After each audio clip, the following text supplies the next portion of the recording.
In this instalment, we're hitting Kakadu National Park. Alright, so we're at the campsite and this place is absolutely heaving. We are the only ones here. We'll be able to see some rock art on the way and get really good views from the top. The landscape is absolutely stunning. Alrighty, good morning. So we're up nice and early. We're doing the sunrise boat tour. On the Yellow River. On the Yellow River. At the moment we're on Yellow Water's Billabong, Narangaranjaba, we call it.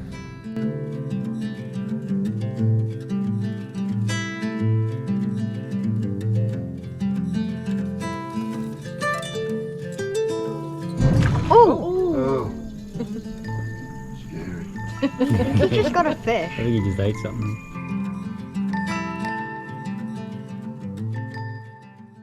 Sorry about the quality, it's quite dark. It's 10 to 7, the sun's just gone down. Tomorrow, we're getting up early, we're packing up, we're moving to another campsite, still within the national park. It's about 100 k's north of here, called Merle. And on the way, the kids don't know this yet, but we're stopping in at another hike. It's a 6k round trip to a lookout. I forget what that one's called, but we're gonna do that super early, guys. We'll smash that out in no time, and then we're gonna get to our new campsite and check out some more of the locations within this park. So that's probably it for tonight. We're just going to play some card games and we'll catch you in the morning. Alrighty, so this walk, easy to moderate, 6 kilometre return, and apparently at the very end, at the lookout, there's a little bit of a waterfall, and I'm reckoning, because we're so close to the end of the wet season, that that'll be flowing. Fingers crossed, right? It says to allow 4 hours. I don't think it's going to take us that long. The kids aren't too pleased with doing it. All they see is 6 kilometres. They think it's going to be hard work. They've done more than this before, right? The rim walk at Kings Canyon was, geez, I can't remember what that was now. 6.5, 7 kilometres. Really steep, difficult terrain as well. Anywho, Ubirr, this walk trail is called. During the monsoon season, there's loads of lilies and orchids and all that sort of stuff apparently. And then there's savanna woodlands that we'll be walking through, which is what I'm walking through now. So I'm not entirely sure what we're going to have ahead of us, but I'm looking forward to it anyway.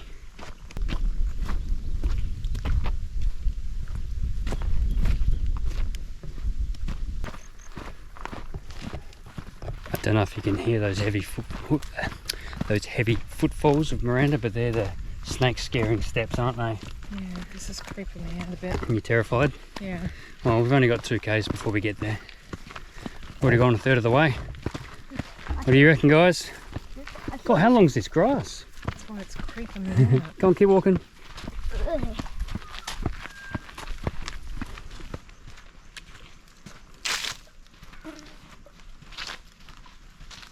What do you think of that view, Cam? Just okay. Just okay? Just okay. Look at that one up there. It's hanging over the edge. You see that? You think that's pretty cool? Check him. Don't think it's called the mosquitoes. Right, so we got less than a k to go. There's a sign here, access prohibited. You can see the tree line is all changed, and I don't know, there's actually a croc trap there. No, it's a bit concerning that it's that close. So there's actually a river or a big waterway or something right there. But they're not fast on land. You've got to zigzag when you run, apparently. Just stay away from the water's edge. Okay, I've got to be honest, this is a little bit nerve-wracking because the water is just there, and after seeing that big male croc basically hanging out in the car park yesterday. Oh God, what are we doing? I'm probably being over dramatic, over cautious.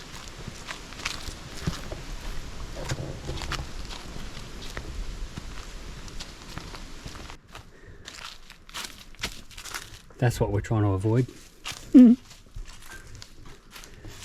All right, 250 meters that way, guys. Kabara pools. One says Gabar and one says. Hmm.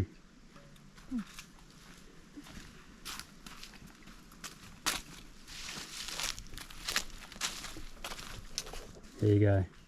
Bottom line. Saying at the beginning of this walk, different sort of ecosystems that you walk through throughout the different seasons. This is now the monsoon rainforest, and yeah, all the foliage and the plants and everything's all changed. Quite heavy tree canopy. You're not in the open savanna woodlands now. Alright, so we made it to Kabara Falls. It's quite still, clear water. You can see right through.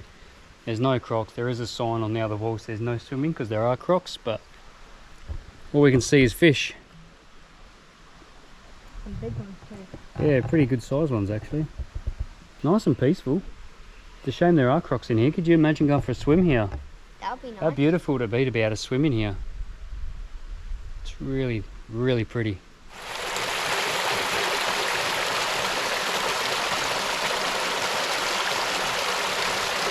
Alright, I'm glad we made it. Let's go, guys.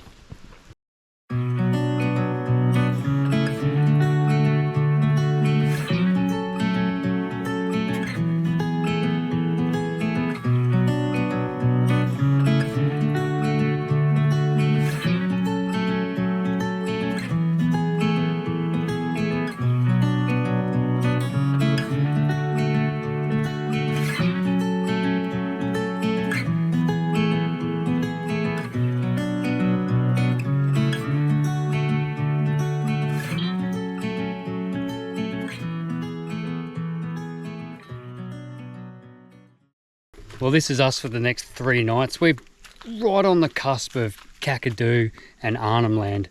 There's a few little walks and lookouts and things to do in this area. That was a hot that was a really hot setup, that one actually. It's, I don't know, high 30s at the moment. And there's a little toilet block through here. I'm just going to go and check it out and give myself a bit of a rinse off, I think, and a cool down. Only 5 or 10 minutes from our campsite, there's this place called Ubirr or Ubirr. I'll show you the sign in a sec. I'm going to go to the lookout for sunset. Here we go. It's only 1.5 kilometre return, so 750 metres to get to the lookout. We'll sit up there for sunset. Wow. Whoa, look at the sun rays. I'm not usually a fan of sunsets, but this has got my attention. Look at that. Whoa! Far out.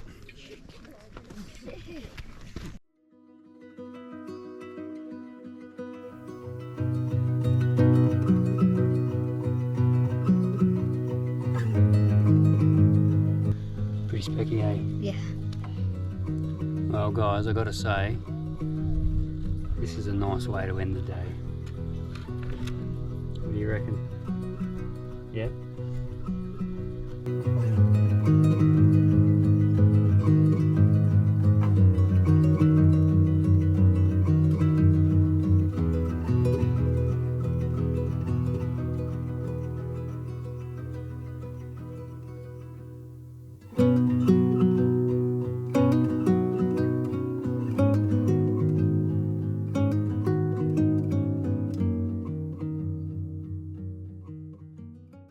Alrighty, well, good morning, and we're back at the Ubirr. Can we work out how to pronounce it?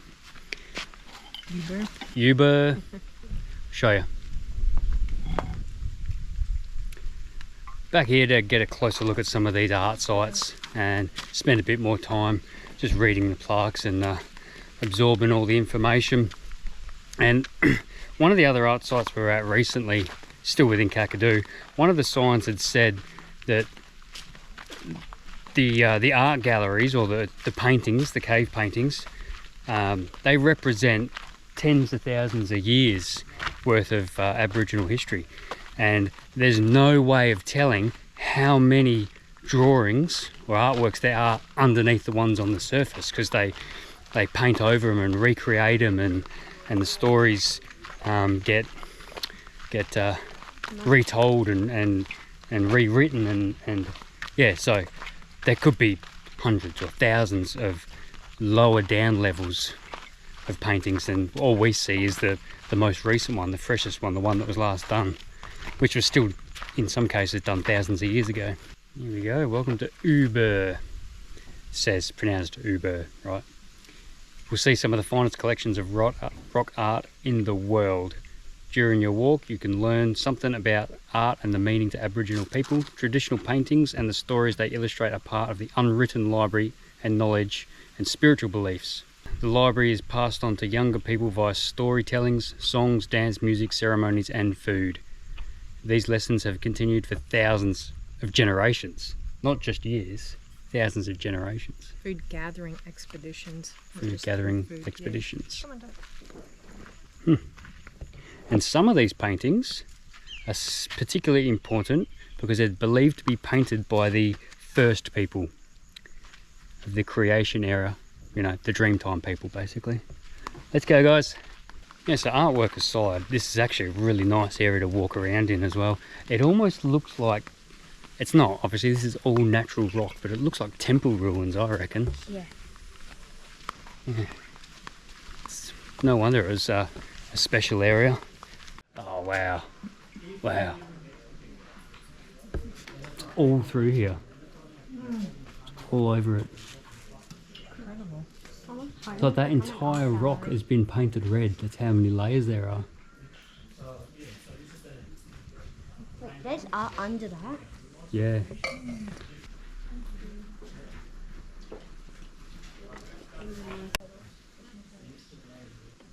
New paintings painted on top of old ones. I like this one here.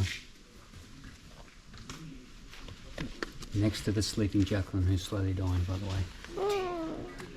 An illustrated menu. All the food available in the local area. Catfish, barramundi, mullet, goanna, turtle, kangaroo, wallaby. It's all painted up there. And it's like a, not a spot the difference, what do you call it? Like a word search, but a picture search, because apparently there's a few pictures of Westerners. These guys here, with his pipe, hands in his pockets, and wearing boots. I don't know where they are though, they're up there somewhere. God, the artwork's all through this site, hey? They're everywhere.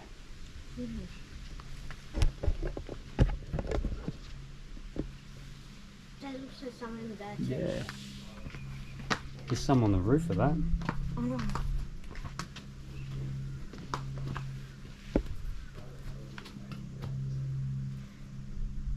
Pretty cool to think about how it's been preserved for thousands Thousands of years, yeah.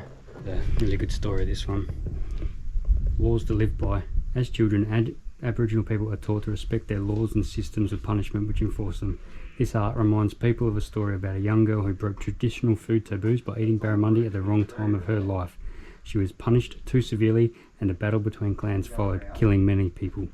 Young boys are told this story by older men pointing spears at them. Pointing spears at the At the young boys who are telling the story. Why? To tell them how serious it is. That you need to follow the law and the rules, otherwise it can lead into bloodshed and punishment and warfare. So that last artwork we just saw, there's a picture of it was like a picture of a skeleton, the bones were all swollen, and basically it was saying that if you disturb a sacred site, you can contract this illness. That's why Aboriginal people are so concerned about protecting their sacred sites, because it could be dangerous for everyone.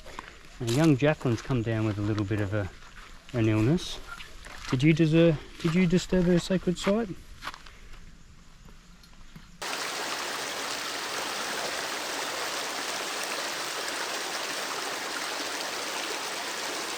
Alrighty, so that's Cahills Crossing.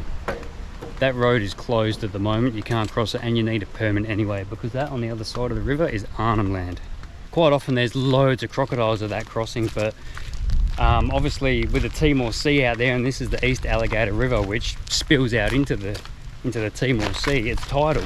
So the water, Cam, when I got here, was flowing from left to right, and now the end of high tide is flowing from right to left. It's flowing back out to the sea. Let's go down and have a quick look. Look at that. Like a fatal crocodile. There you go. Right. That would be close enough for me, thank you very much. So there's a fishing charter out there at the moment, and they got nothing. I've been here for about, I don't know, 45 minutes, and they're casting and not catching anything. That'd be a disappointing fishing charter. And there's a bunch of Aboriginal people on the other side. They're throwing nets and lures and bait and everything in. Haven't seen them catch anything either. But you can actually fish from this platform here, Cam.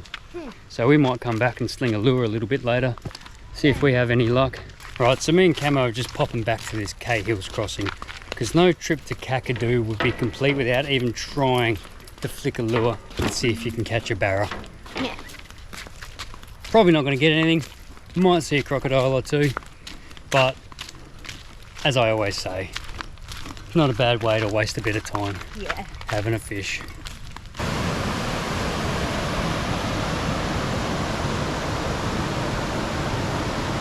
A fatal crocodile attack occurred here.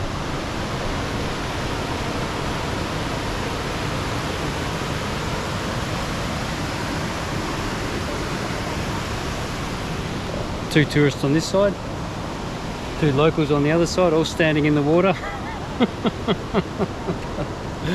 Wow. I'm staying on the platform,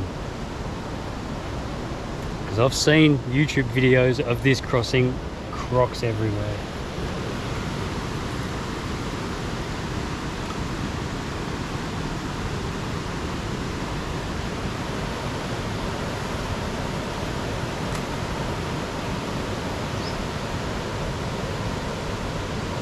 Water crossing.